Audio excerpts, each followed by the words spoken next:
베드로전서 3장 행복한 가정의 비결. 아내된 여러분은 남편에게 순종하십시오. 그러면 주님의 말씀을 믿지 않는 남편이라도 말없이 실천하는 여러분의 행동을 보고 하나님을 믿게 될 것입니다. 남편들은 여러분이 하나님을 섬기면서 깨끗한 생활을 하는 것을 지켜보고 있습니다. 여러분은 겉모양만 화려하게 꾸미지 말고 유순하고 정숙한 마음가짐으로 속 사람을 아름답게 하십시오. 그것은 하나님이 보시기에 매우 귀한 일입니다. 옛날 하나님에게 희망을 두었던 거룩한 여자들도 이와 같이 자기 남편에게 복종함으로 자기를 꾸몄습니다. 사라는 자기 남편인 아브라함을 주라고 부르며 그에게 복종했던 것입니다. 여러분도 사라를 본받아 어떤 일에도 두려워하지 않고 선한 일을 하면 그녀의 딸이 됩니다. 남편된 여러분은 아내를 잘 이해하며 함께 살아가십시오. 아내는 더 연약한 그릇이며 은혜로 주는 영원한 생명을 함께 누릴 반려자로 알고 소중하게 여기십시오. 이것은 여러분의 기도 생활이 방해를 받지 않기 위해서입니다. 선을 행하다가 받는 고난. 마지막으로 말합니다. 여러분은 한 마음으로 서로 동정하고 형제처럼 사랑하고 불쌍히 여기며 겸손하십시오. 악을 악으로 욕을 욕으로 갚지 말고 오히려 축복해 주십시오.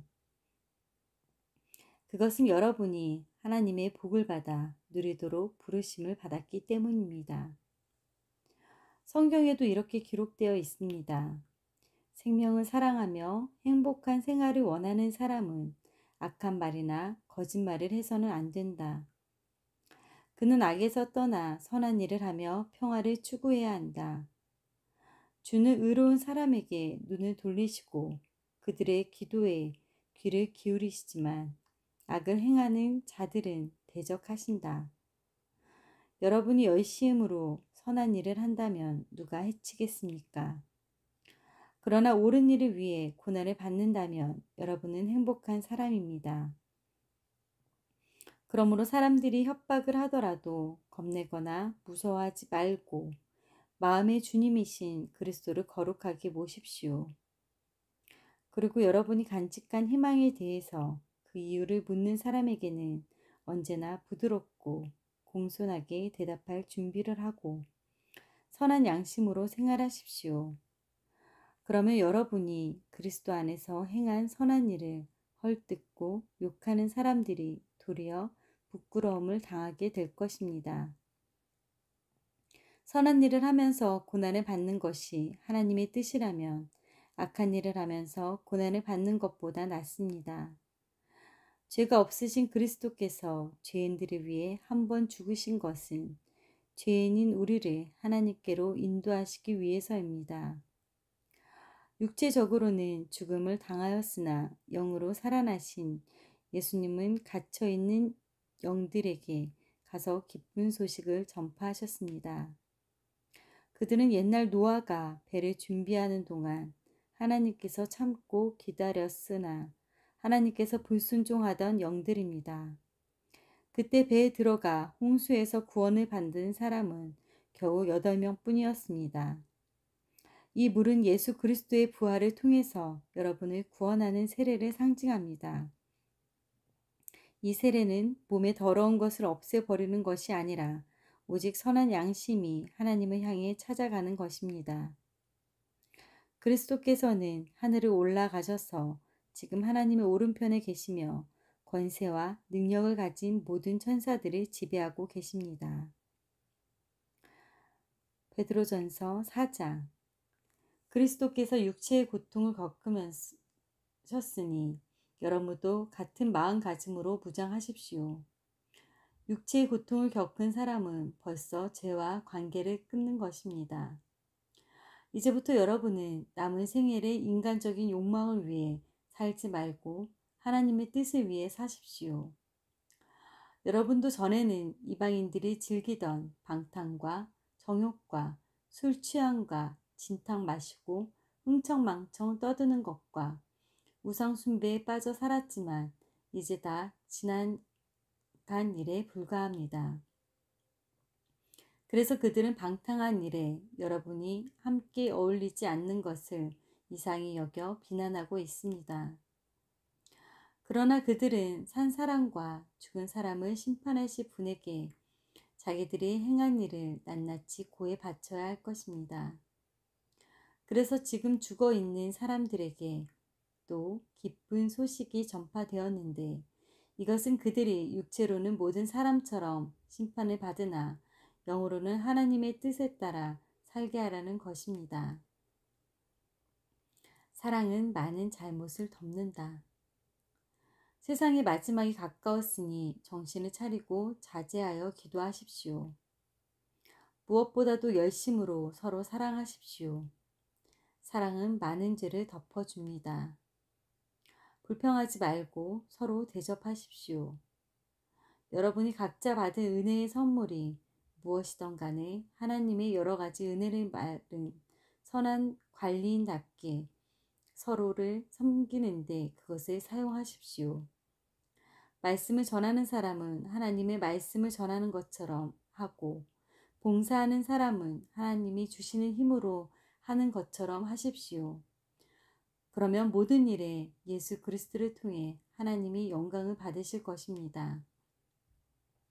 그분에게 영광과 능력이 길이길이 함께하기를 바랍니다. 아멘. 사랑하는 여러분, 여러분을 시험하려고 오는 불같은 시련을 당할 때 마치 이상한 일이나 일어난 것처럼 놀라지 마십시오. 그 시련으로 여러분은 그리스도의 고난에 참여하게 되는 것이니 기뻐하십시오. 그러면 그리스도께서 영광 중에 나타나실 때 여러분도 그분과 함께 기뻐하게 될 것입니다. 여러분이 그리스도의 이름으로 모욕을 당한다면 행복한 사람들입니다. 이것은 영광의 영이신 하나님의 성령이 여러분에게 머물러 계시기 때문입니다. 여러분은 아무도 살인과 도둑질과 악행과 남을 간섭하는 일로 어려움을 당하지 않도록 하십시오. 그러나 여러분이 그리스도이라는 이유로 고난을 받는다면 부끄러워하지 말고 오히려 그리스도인이라는 이름을 얻게 된 그것으로 하나님께 영광을 돌리십시오. 하나님의 집에서 심판을 시작할 때가 왔습니다. 심판이 우리에게서 먼저 시작된다면 하나님의 복음에 순종하지 않는 사람들의 마지막은 어떠하겠습니까? 의로운 사람도 구원을 받기가 이처럼 어렵다며 경건치 않은 사람과 죄인들에게는 얼마나 더 어렵겠습니까? 그러므로 하나님의 뜻에 따라 고난을 받는 사람은 계속 선한 일을 하면서 그 영혼을 신실하신 창조주 하나님께 맡겨야 할 것입니다. 베드로전서 5장 장로들에게 붙이는 말. 나는 장로들에게 같은 장로로서 그리고 그리스도의 고난의 증인으로 장차 영광을 함께 누릴 사람으로서 부탁합니다. 여러분은 하나님의 맡겨주신 양떼를 잘 돌보십시오. 억지로 하지 말고 하나님의 뜻에 따라 기쁜 마음으로 하십시오. 단순히 봉급을 받을 생각으로 해서는 안 되며 진심으로 양떼를 보살펴야 합니다. 맡겨진 양떼를 지배하려 들지 말고 그들의 모범이 되십시오. 그러면 목자장이신 그리스도께서 다시 오실 때 시들지 않는 영광의 면류관을 받게 될 것입니다. 청년들은 장로들에게 순종하며 겸손한 마음으로 서로 섬기십시오. 하나님은 교만한 사람을 대적하시고 겸손한 사람에게 은혜를 베푸십니다. 그러므로 여러분은 능력이 많으신 하나님 앞에서 자신을 낮추십시오. 때가 되면 하나님이 여러분을 높여 주실 것입니다. 여러분의 염려를 다 하나님께 맡기십시오. 하나님이 여러분을 보살피고 계십니다. 바짝 정신을 차리고 철저하게 경계하십시오. 여러분의 원수인 마귀가 울부짖는 사자처럼 삼킬 자를 찾아 돌아다니고 있습니다.